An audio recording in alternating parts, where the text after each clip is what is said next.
quality wins against Memphis and Temple. It's not too At this time of year, everybody's capable of beating you. East Carolina in the last 5 games averaging 80 points a game. So that's what we focus on, your opponent's strengths.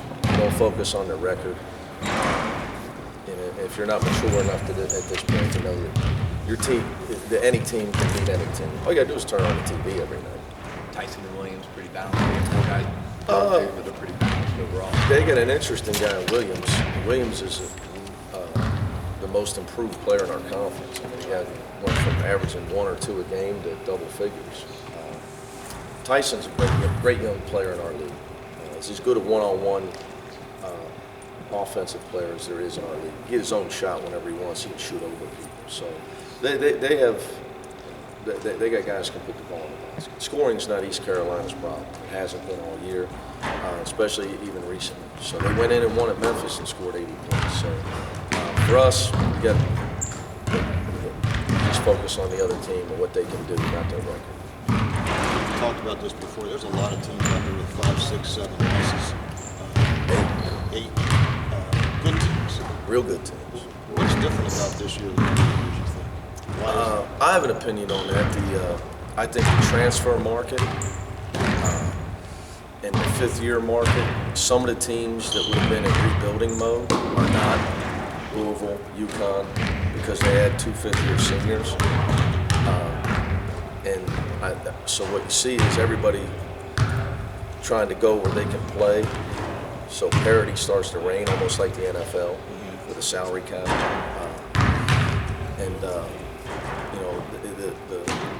So many teams or so many universities upgrading facilities.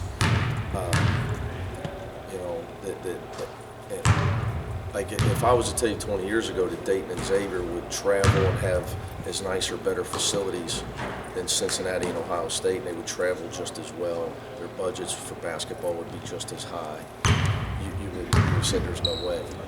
And that's just a local example of the improvements that, everybody trying to be competitive in basketball. So kids see no problem going to places where they can play, and then hence the 500 to 600 transfers. maybe before they would have considered? Yeah. You still have, when I look today, 3 of your last 6 games are against top 50 RPI teams. You still have ample opportunities to make an impression or to climb that RPI. Yeah, but we just don't think about it. We don't talk about it. We just try to talk about what we got to do to get better and prepare to win the next game. But you could talk about it now.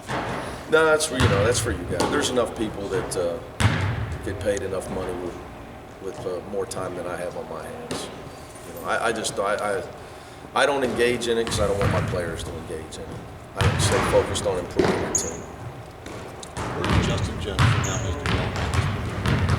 development? He's still searching. I think Justin is a guy that in high school had to shoot a lot of balls, and he's adjusting he wants to help our team, and he still hasn't really figured out how to do it. If you're a guy off the bench, you got to play defense. You got to distribute the ball. You got to give us energy, and he's still struggling with that. As soon as he gets in the game, he gets him and Quadri are still trying to be who they were in high school. I mean, if he looks too good. Both of them. But it's practice every day. I base everything off practice because they haven't gotten enough minutes really for you to see what goes on. But what you see when they get in games is just a microcosm of what you see in practice. It's almost just starting over, and you have to. If you're trying to earn, you got to try to get 3 solid minutes a game. Then you get 6, then you get 10, then you get 15. Then you can get more comfortable with your offensive game. But in defense of Justin, he's playing behind our best players and our most productive guys. And at this point in the season, as you said the other day, you need your seniors and upperclassmen. Yeah. So just got to continue to coach him. With Shaq's injury, not knowing when the next time he's going to play, he's going to get opportunity.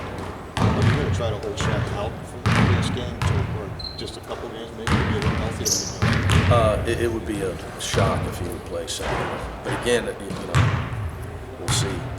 He doesn't have a lot of swelling. He just got He's tender, but he does not have swelling. So he's day-to-day with a leaning knee, he's probably not playing.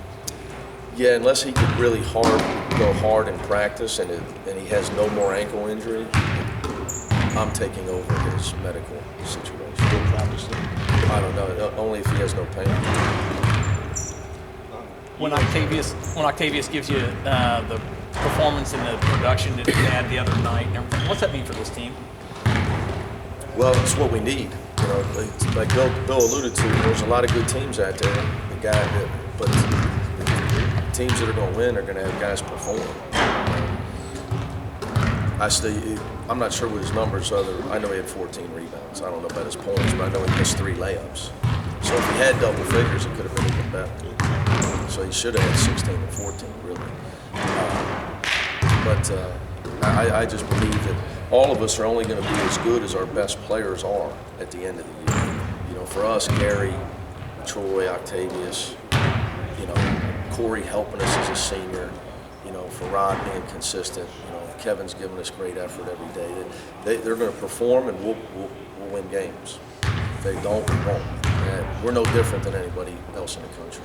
But Octavius, obviously, when you look at candidates to play well, since we're in the election craze, you know, it would be huge if he could play well. Can you speak on That was Gary? bad, my knowledge. Bad. Can you speak on Gary Clark's improvement? It's almost like he's grown up from last year to this year. He's getting better. He's getting more consistent. He's out there. With Gary, it's a matter of conditioning and effort. You know, for him being able to play hard for an extended period of time and stay aggressive and to shed the nice guy routine. You know, that's big for Gary. He's got to shed the nice guy routine. I base it off his activity on the film, the way he runs the floor, the way he's going after rebounds. That's the most important thing for him. And to be consistent with it every game and realize I got to play well for our team to win. You know, he's got to go in there with that mentality. You know, and that's kind of been something for us all year. So you guys always ask, well, you know, who's your go-to guy? Well, guys have got to look in the mirror and say, I got to play well for us to win this game. You know, and that's what's going to have to happen in the stretch run. And he's capable of it. You know, he's been much more aggressive. Just got to keep him there. But I'm not satisfied. I think he's still got a long ways to go as far as how good he can be.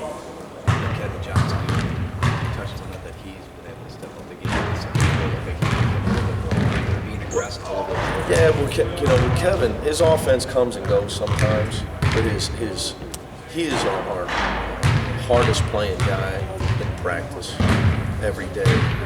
He's our toughest guy as far as embodies what I like in a guy as far as compete, defend, rebound, be in there. You know, I'm happy for him when he plays well on offense. Sometimes it's my opinion that his whole career he's put too much pressure on himself. And he gets in nervous breakdown mode. He can't play offense. He's got to run his own race. He can't try to be somebody he's not. He's got to play with real calm. When he does that on the offensive end, he's fine. But his attitude has been great. His energy is great.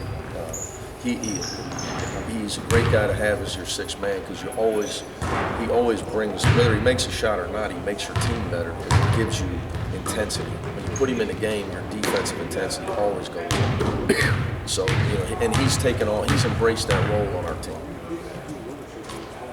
You guys are in the top half of the right now. I mean, it's a game back first. What do you think you have to do to, give yourself the best chance of winning the offense and a successful trip when it comes to just win games.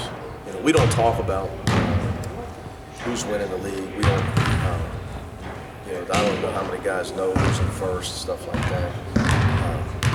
You know, we just try to stay focused on improvement and prepare for the next game.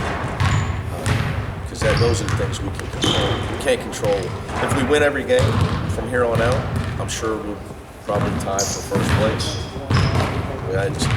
I know that would give us wins over UConn and SMU. I don't know who else is up in there, but I'm sure it would put us in first place. So that's why I said we don't talk about it because you got to win games. You're not going to win games if you're worried about things that are outside the line. So we just try to stay focused on everything we can control inside the line.